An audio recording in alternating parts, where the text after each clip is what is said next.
Hello everyone, Kaydub here, and in this episode of Buddhism 200, we're going to talk about Buddhism and depression. So we're going to go over sort of some definitionally speaking, what is depression, and then we're going to sort of look at it from a Buddhist perspective. I'm going to It's basically my own interpretation. I can't say that this is a global, universal sort of Buddhist perspective, but we're gonna just give it a whirl and see how this comes out. So first, let's talk about some definitions. All right, so here we are at the National Institute of Mental Health, and we're gonna look at their sort of overview of depression. All right, so depression, also called major depressive disorder or clinical depression, is a common but serious mood disorder.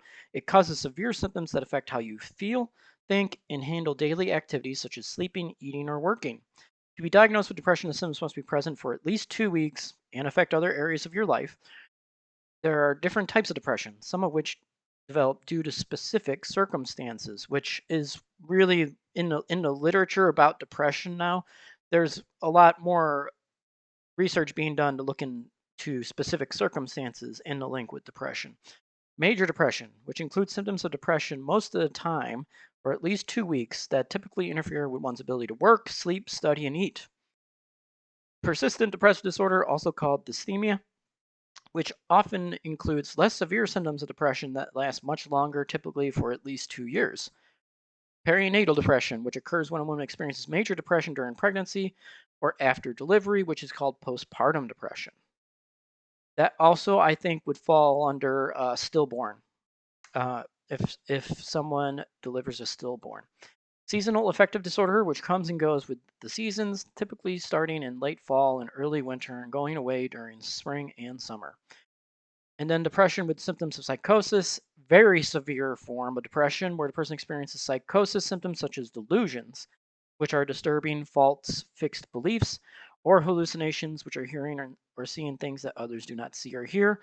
Also, bipolar is sort of in this class because a person experiencing uh, dipolar, that'd be a lot, bipolar disorder do experience depressive episodes.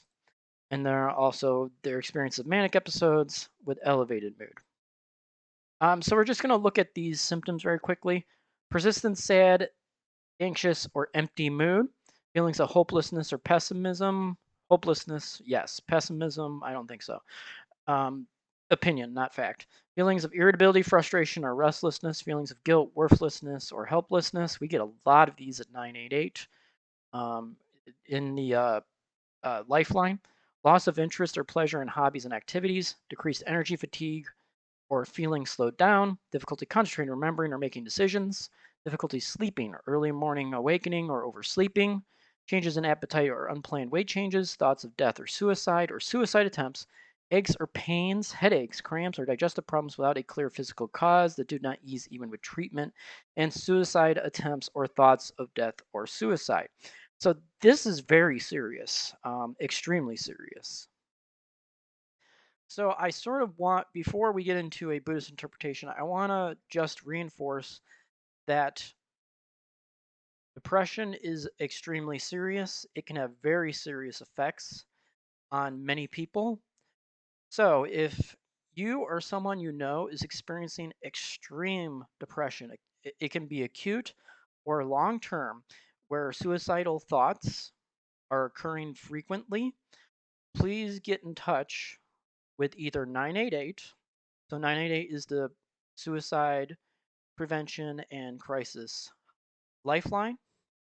Try and get in touch with a counselor or a psychologist, or if it is an immediate threat, as in one will not be able to abstain from either major self harm or from trying to complete suicide, please call 911 and emergency services so that yourself or the person you are concerned about will be in a safe place and be able to have an evaluation and possibly a creation of a treatment and safety plan.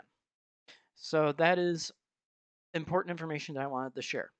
If you are looking for a counselor and you do not have a lot of spare funds, which is very common, especially now with the American economy, I would recommend contacting 211 or researching if there is a 211 in your particular area so that you can find low cost or no cost options for counseling, because counseling often does provide more long term solutions than going to 988, um, which we can only do sort of short term sort of things to try.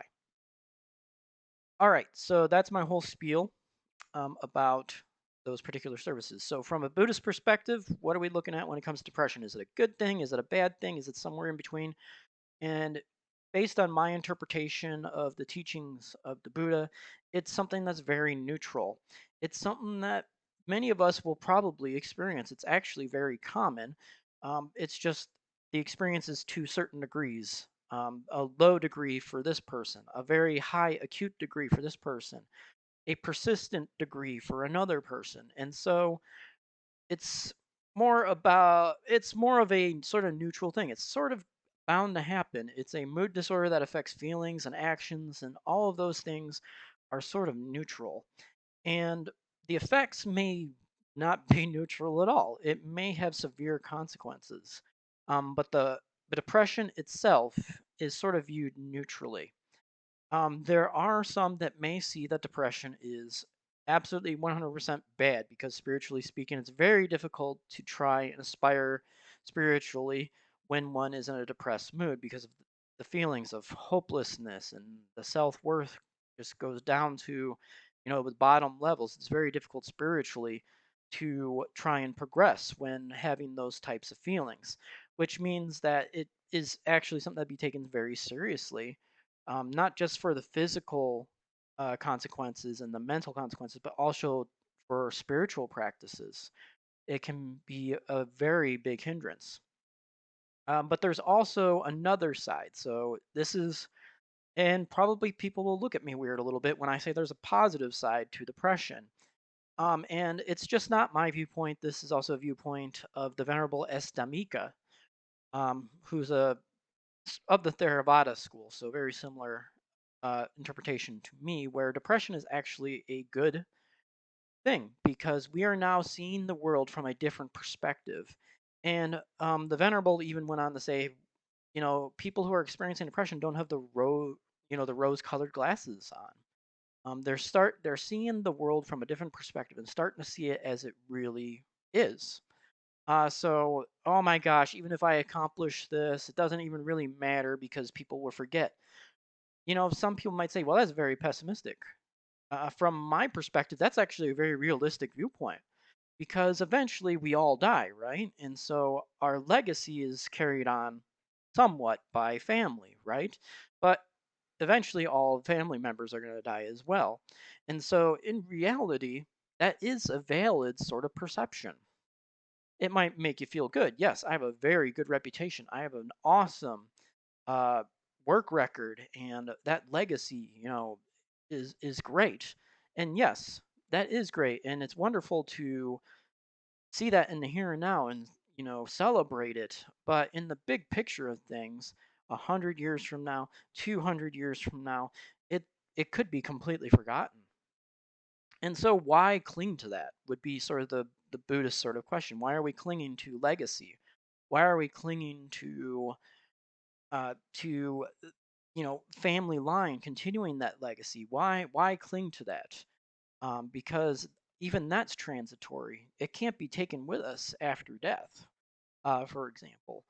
So when people are experiencing depression, the Venerable Estamika, it says maybe we should stop for a second and actually listen to what they are experiencing, because that is going to challenge our perspective, unless we share the same exact perspective as they do, which is very unlikely.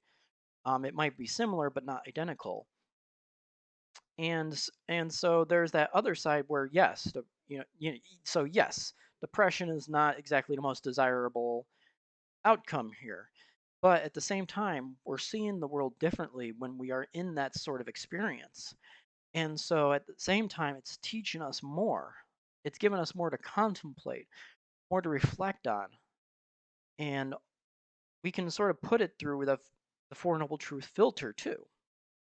And allow me to explain that a little bit. So the Four Noble Truth filter is it's here, it has a cause, it will eventually cease, and then there's a path to that cessation. So we can look at that, we can look at depression through that lens as well. There is depression. Not I'm experiencing depression, there is depression. Because remember, in Buddhism, there's no self at the ultimate level. So there is depression. Depression has to have a cause, right? Depression can cease.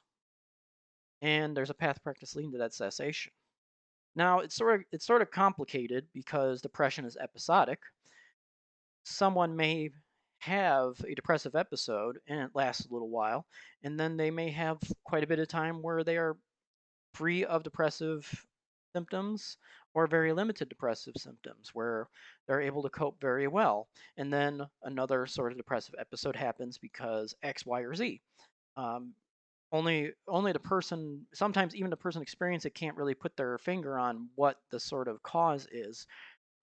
Which is why having a counselor or a psychologist during these episodes is extremely invaluable because they can sort of synthesize the information that is being given and sort of look at, well, what would you think about this as maybe a cause or this as a cause? And so more to contemplate and get toward what that cause may be.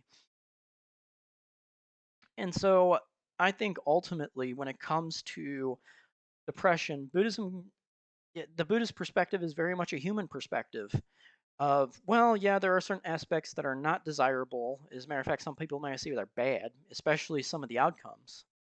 Um, and we're feeling hopeless and everything, and that's not really considered something that is something we want to feel. We want to be happy and all that. There's sort of the neutral part where it's sort of just a process that's going to happen. As a matter of fact, most of us have depressive episodes. It's just about intensity, low intensity, very high acute intensity, persistent intensity of a medium sort of level, and how we cope with those experiences and the feelings that we have with those experiences can be very similar, but can also be very different from each other. And so that's sort of the neutral sort of aspect. And then there's sort of the positive aspect. We are seeing the world in a depressed state from a different perspective. There are no rose colored glasses of optimism, uh, sort of changing that perception. And so we're seeing the world from a different viewpoint, and therefore it gives us more to contemplate. It gives us more to reflect on as we continue through this sort of existence, this lifespan. And that creates a fuller view. So there are definitely aspects of depression where it's like that's not desirable. There are definitely aspects where yeah, it actually is sort of desirable because we're seeing the world from a different perspective. Then there are those in the middle where it's like, hey, it's sort of a process that we're all going to go through. It's episodic, and so who knows, how often that's actually going to occur. We don't really know for sure until we actually have that experience. And as an unawakened being, it's not like I can really look at a person and be like, huh, yeah, that's a they're taking a road trip to depression. It's not within my purview. So overall, I think that sort of covers depression and sort of like a Buddhist viewpoint of it. We can put depression through the Four Noble Truths sort of filter. Depression is there. There's a cause of it. There's the cessation of it, and then there's the path that leads to the cessation of it, which could be the treatment plan or the safety plan that is made when a person may get evaluated. All right, so those are my thoughts on depression and looking at it from sort of a Buddhist perspective, more like my own sort of interpretation, but um, it's sort of based on a Buddhist sort of philosophical foundation. If you do have questions or about depression or possibly about this interpretation, feel free to leave a comment, but please be respectful in the comments. That's all I ask whenever anyone makes a comment.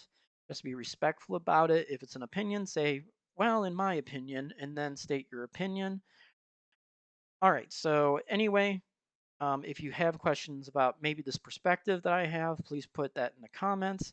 If you have more questions about depression, I will post some links in the description so that you can possibly look at those. Once again, you are in a depressive, if you are having a depressive episode, there are options. You can call, text, or chat with 988, which is the Suicide Prevention and Crisis Lifeline. And if you're not feeling suicidal, that's okay. The counselor will still listen. If it is very acute and there's possible imminent threat of suicide, please consider the option of 911 so that there can be an evaluation done and being in a safe spot. Also, keep in mind 211, which can provide resources for mental health services that are in your area, which may be low cost or no cost. So, thank you for tuning in for this episode. I appreciate it, and I will chat with you next time. So, until the next episode, everyone, take care of yourselves, and we'll talk soon. Goodbye for now.